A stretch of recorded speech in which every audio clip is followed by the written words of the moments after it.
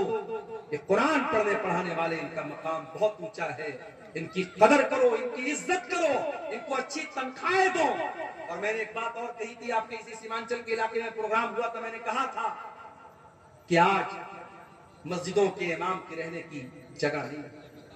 ہمارے اسحاق بھائی آئے ہیں، کھڑیا ہاٹ میں ان کا مسجد کے امام ہے، ان کے کمرے میں میں جاتا ہوں، چھوٹا سا کمرہ ہے، شادی ہو چکی ہے، فیملی کو لے کے نہیں رہ سکتے۔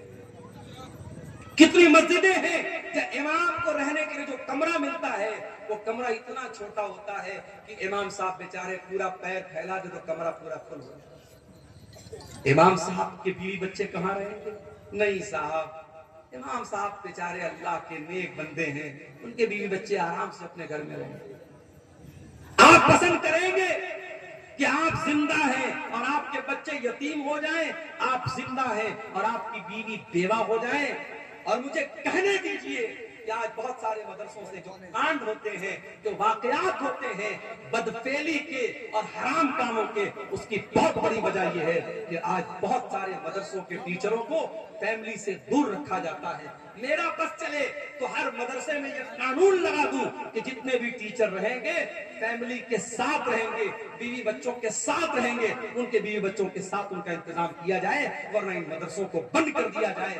6 مہینہ انسان شادی شدہ ہے، بیوی بچے والا ہے، بیوی سے دور رہے گا، شیطان طرح طرح کے خیالات ڈال سکتا ہے، شیطان غلط راستے پر ڈال سکتا ہے۔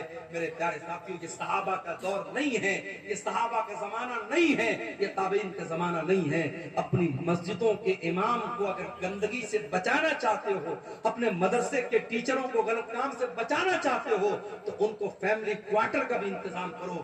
آج اگر آپ کی کمائی اپنے لیے ہے، اگر آپ اپنے گھر کے لیے، اپنے بچوں کے لیے بہترین گھر بناتے ہو، تو مدرسے میں پڑھنے والے، پڑھانے والے ان ٹیچروں کے لیے بھی آپ کو فیملی کوارٹر کا انتظام کرنا چاہیے۔